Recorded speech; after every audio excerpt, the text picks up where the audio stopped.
बिस्मिल्लाहिर्रहमानिर्रहीम। अस्सलाम वालेकुम दोस्तों, नई वीडियो में खुश आमदेद। दोस्तों, इंपोर्टेड सरकार की नाअहली और नालायकी का एक और बड़ा सबूत सामने आ गया। गैर मुल्की कंपनियों ने पाकिस्तान से बोरिया बिस्तर समेट लिया, जबकि ताजरों की बड़ी तादाद मुल्क से जाने लगी। मुफाद परस्तों ने पाकिस्तान को तबाह करके रख दिया। आइंदा आने वाले दिनों में हालात किस करवट जाने वाले हैं, वीडियो की तफसील में जाने से पहले आप देख रहे हैं हकीकत की दुनिया डॉक्टर अली के साथ। हमारा चैनल सब्सक्राइब करके घंटी के निशान को दबाना मत भूलिएगा। इस वीडियो को ज्यादा से ज्यादा फेसबुक, व्हाट्सएप और सोशल मीडिया पर शेयर जरूर करें। शेयर और लाइक करने के साथ साथ कमेंट बॉक्स में पाक फौज जिंदाबाद, पाकिस्तान पाइंदाबाद और पाकिस्तान के गुमनाम हीरोज को सलाम का नारा कमेंट जरूर कीजिएगा। दोस्तों, साबिक वजीर आजम इमरान खान बार बार इस बात का इजहार कर रहे हैं कि पाकिस्तान के अंदर जब तक सरमायाकारी नहीं आएगी, जब तक सनती माहौल नहीं बनेगा, तब तक पाकिस्तान के अंदर तरक्की नहीं आ सकती और पाकिस्तान में सरमायाकारी नहीं आ सकती। आज से 9 महीने पहले का पाकिस्तान देखे तो आपको जमीन आसमान का फर्क नजर आएगा। पाकिस्तान सही समत में जा रहा था। तारीख में पहली मरतबा पाकिस्तान की टेक्सटाइल इंडस्ट्री और पाकिस्तानी सनतें इतने बड़े और अच्छे लेवल पर ग्रो कर रही थी, लेकिन पसंद नापसंद के चक्कर में पाकिस्तान पर एक ऐसा हमला किया गया कि जिसने पाकिस्तान को कोड़ी कोड़ी का मोहताज कर दिया। दोस्तों, भारतीय अखबार में आज छपने वाला एक कार्टून इतने ज्यादा तकलीफ देता, इतना ज्यादा दुख हो रहा था कि बद्दुआ निकली जिन्होंने पाकिस्तान पर यह जुल्म किया कि आज पाकिस्तान के दुश्मन की जानिब से इस तरह का कार्टून शाया किया गया, जिसमें देखा जा सकता है कि एक मुसलमान एटम बम लेकर भारत की जानिब दौड़ रहा है तो सामने मनमोहन सिंह हैंड्स अप कर रहा है, जबकि दूसरी तस्वीर में देखा जा सकता है कि वही एटम बम का नीचे वाला हिस्सा कशकोल बनाकर लेकर जा रहा है और मोदी के सामने उसको फैला रहा है। तो उसने कहा कि पाकिस्तान इस वक्त इस तरह से भिखारी बना हुआ है। वो देखकर दिल चकनाचूर हो गया कि इन मुफाद परस्तों ने किस सोचे समझे मंसूबे के तहत पाकिस्तान को इस तबाही से दो चार किया गया है कि अब दुनिया हमारा मजाक उड़ाने लगी है। दोस्तों, पाकिस्तान में कारोबारी और सनती माहौल परवान क्यों नहीं चढ़ पाया, उसकी वजह यह है कि पाकिस्तान में ब्यूरोक्रेसी ने मुतअद्दिद मरतबा कारोबार से मुतालिक अपना असर और सूख इस्तेमाल करते हुए सनतकारों पर इतना दबाव डाला कि जिस वजह से अगर किसी ने सनत लगानी हो या फिर सनत में तोसी करनी हो या फिर बिजली का पैदावार यूनिट लगाना हो तो इस सब के लिए सरकार की इजाजत दरकार होती है और ये इजाजत फाइलों को पहिए लगाए बगैर नहीं मिलती। जिस कदर वक्त और तवानाई इन फाइलों को मंजूर करवाने में लगती है, इससे कम तवानाई और वक्त जाया किए बगैर एक सनती यूनिट लगाया जा सकता है। पाकिस्तान को तवानाई के बहरान पर काबू पाने के लिए फौरी तौर पर अपना गैस और बिजली का निजाम निजी शोबों के हवाले करना चाहिए था, क्योंकि दोनों निजामों की कारकर्दगी बेहतर न होने की वजह से अवाम और सनतें मुतासर हो रही हैं और न ही अवाम को ये कंपनियां मुनासिब खिदमात फराहम कर रही हैं। दूसरी तरफ कौमी खजाने पर भी बोझ है। अगर गैस के शोबे में देखा जाए तो गर्दिशी कर्जा 1500 अरब रुपए और बिजली के शोबे में देखा जाए तो ये कर्जा 2800 अरब रुपए से तजावुज कर चुका है, जो कि 43,000 अरब रुपए बनता है। ये रकम मजमूई टैक्स वसूली के बाद सूबों को मुंतकिल होने वाली रकम के मुसावी है। तो दोस्तों, यहाँ पे आपको ये बताते चलें कि हुकूमत की नाअहली की वजह से पहले ही लाखों पाकिस्तानी मुल्क से जा चुके हैं, जबकि अब पाकिस्तान के अंदर काम करने वाली गैर मुल्की कंपनियों ने भी बोरिया बिस्तर समेट लिया है। मोबाइल फोन इंडस्ट्री जो पाकिस्तान के अंदर ग्रो कर रही थी वो इंडस्ट्री बंद हुई, कारें बनाने वाली कंपनियां बंद हो गई, पाकिस्तान के अंदर इंटरनेशनल मेडिसिन कंपनियों ने काम करना बंद कर दिया। अब अंदाजा लगाइए कि इस हुकूमत ने आकर शायद एक सोचे समझे मंसूबे के तहत पाकिस्तान के अंदर इस तरह का माहौल पैदा किया कि सबको खदशात पैदा हो गए कि पता नहीं अब क्या होने वाला है। लिहाजा बड़ी तादाद में पाकिस्तान से न सिर्फ हुनरमंद और पढ़े लिखे लोगों ने जाना शुरू कर दिया, बल्कि अब तो ताजरों ने भी मुल्क से जाना शुरू कर दिया है।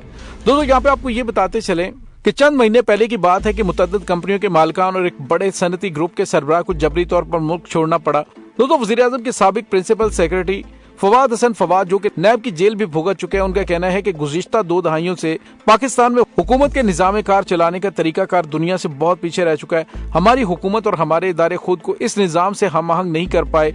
रियासती निजाम चलाना एक पेचीदा अमल है और पाकिस्तान में ये निजाम कार और भी पेचीदा हो जाता है, क्योंकि यहाँ पर रियासती ढांचा बहुत पेचीदा, इस हवाले से ब्यूरोक्रेसी की सलाहियत के भी मसाइल हैं। अब वो ब्यूरोक्रेसी और वो निजाम जो कि दुनिया से पीछे रह चुका है, अगर उसके हवाले इदारे कर दिए जाएं तो वो भी पीछे रह जाते हैं। इसकी मिसाल नेशनल बैंक की है। नेशनल बैंक के पास हुकूमती खातों और टैक्सों की वसूली की इजारादारी है, लेकिन इसका नेटवर्क इस कदर बोसीदा और पुराना हो चुका है कि दुरुस्त तौर पर टैक्स जमा नहीं कर पाता और उसकी जगह चंद साल कबल निजकारी किए गए बैंक्स ने लेना शुरू कर दी है। HBL को देख लें, निजकारी के वक्त उसमें मुलाजमीन की तादाद क्या थी और अब क्या है। इस बैंक का नेटवर्क, उसकी खिदमात और टेक्नोलॉजी का इस्तेमाल जिस तेजी से निजकारी के बाद अपनाया गया, नेशनल बैंक इसमें बहुत पीछे है। तो दोस्तों निजकारी करने से ये चीजें बेहतर हो सकती थी। और दोस्तों अब आपको बताते चलें कि डॉलर की किल्लत अब पाकिस्तान में एक्सपोर्ट के लिए बहुत बड़ा खतरा बन चुकी है। गैर मुल्की शिपिंग कंपनियों ने पाकिस्तान में खिदमात फराहमी मुअत्तल करना शुरू कर दी है। शिपिंग कंपनियां फ्रेट चार्जेस की अदायगी न होने और कार्गो में नुमाया कमी के सबब अपनी खिदमात मुअत्तल करने पर गौर कर रही हैं। पाकिस्तान शिपिंग एजेंट्स एसोसिएशन ने हुकूमत को मुमकिन सूरत हाल से आगाह कर दिया है। मुतलका वजारतों स्टेट बैंक को इरसाल करदा खत में शिपिंग एजेंट्स एसोसिएशन ने कहा कि गैर मुल्की शिपिंग कंपनियों की खिदमात मुअत्तल होने से पाकिस्तान की बरामदात जारी रखना मुमकिन नहीं रहेगा। शिपिंग कंपनियों की खिदमात मुअत्तल होने से बरामदी कार्गो की तरसील बंद हो जाएगी। पाकिस्तान शिपिंग एजेंट्स एसोसिएशन ने वजीर तिजारत नवीद कमर, वजीर ports and shippings Faisal Sabzwari और गवर्नर स्टेट बैंक को खत में मुमकिन निताज की निशानदेही करते हुए अपील की कि मुतलका वजारतें और स्टेट बैंक शिपिंग कंपनियों को फ्रेट चार्जेस की अदायगी यकीनी बनाने में अपना किरदार अदा करें। बसूरत दीगर बरामदात रुकने से मुआशी सूरत हाल और ज्यादा खतरनाक हो जाएगी। शिपिंग एजेंट्स एसोसिएशन के चेयरमैन का कहना है कि सरहदी ममालिक के सिवा पाकिस्तान से तकरीबन तमाम बैनुल-अक़वामी रसद समुंदर के जरिए भेजी जाती है। किसी भी किस्म की रुकावट पाकिस्तान की आलमी तिजारत के लिए संगीन मसाइल पैदा करेगी। अगर पाकिस्तान से बैनुल-अक़वामी तिजारत का सिलसिला रुक गया तो मुआशी सूरत हाल मजीद खराब हो जाएगी। उन्होंने कहा कि कार्गो की तादाद कम होने की वजह से गैर मुल्की शिपिंग लाइन्स पहले से ही पाकिस्तान में अपनी खिदमात बंद करने पर गौर कर रही हैं।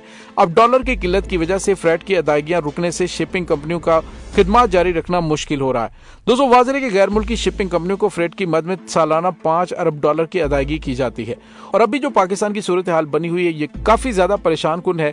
दोस्तों दूसरी जानिब आपको ये भी बताते चले कि स्टेट बैंक के गवर्नर की जानिब से कहा गया कि अगले हफ्ते मुल्क में डॉलर आने लगेंगे।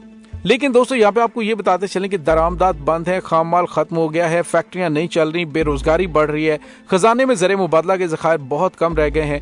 नफ्सा नफ्सी के साले में स्टेट बैंक के गवर्नर की जानिब से अगर ये बयान दिया गया है कि डॉलर आ रहे हैं तो दोस्तों कौम अगले हफ्ते तक इंतजार तो कर रही है ताकि डॉलरों की बरसात वो अपनी आंखों से देख ले। लेकिन हैरत इस बात पर है कि ये खुशखबरी वजीर खजाना इसहाक डार ने क्यों नहीं सुनाई।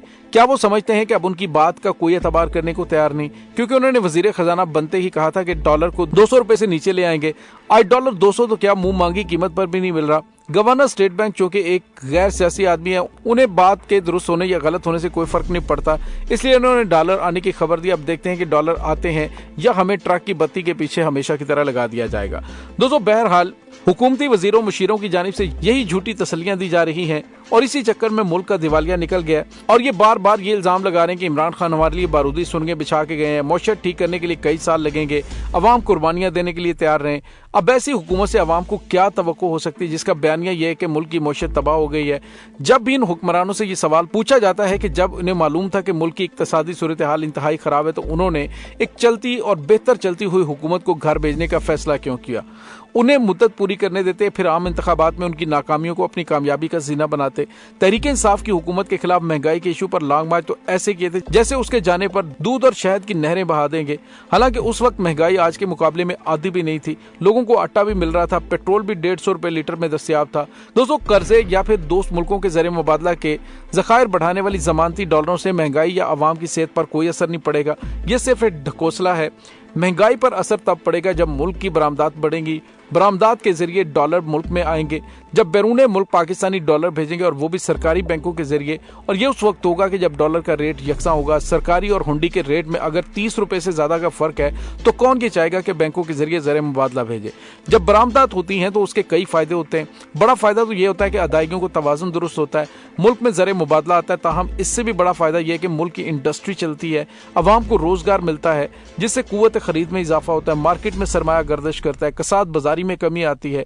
हमारी अक्सर मसनूआत बैरून मुल्क से आने वाले खाम माल से तैयार होती हैं। कई माह हो गए मुख्तलिफ अशिया के खाम माल से लदे कंटेनर्स कराची पोर्ट पर खड़े हुए हैं, एलसीज खुल नहीं रही या अदायगियों के लिए डॉलर दस्तयाब नहीं। यूं एक इक्तसादी जमूद है जिसने पूरी मईशत को लपेट में ले लिया और इसका हल क्या है किसी को कुछ नहीं पता।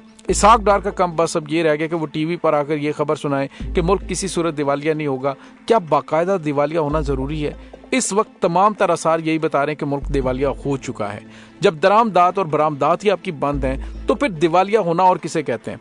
अब ये खबरें आ रही हैं कि पीएसओ के पास सिर्फ 15 दिन का तेल रह गया, मजीद तेल मंगवाने के लिए ज़र मुबादला नहीं है। अब जाहिर है कि सऊदी अरब की मिन्नतें करके काम चलाया जाएगा। सवाल ये है कि आखिर कब तक ये सिलसिला यूं ही चलता रहेगा? क्या हुकूमत के पास मईशत को बेहतर करने और मौजूदा बहरान से निकलने के लिए कोई रोड मैप नहीं है?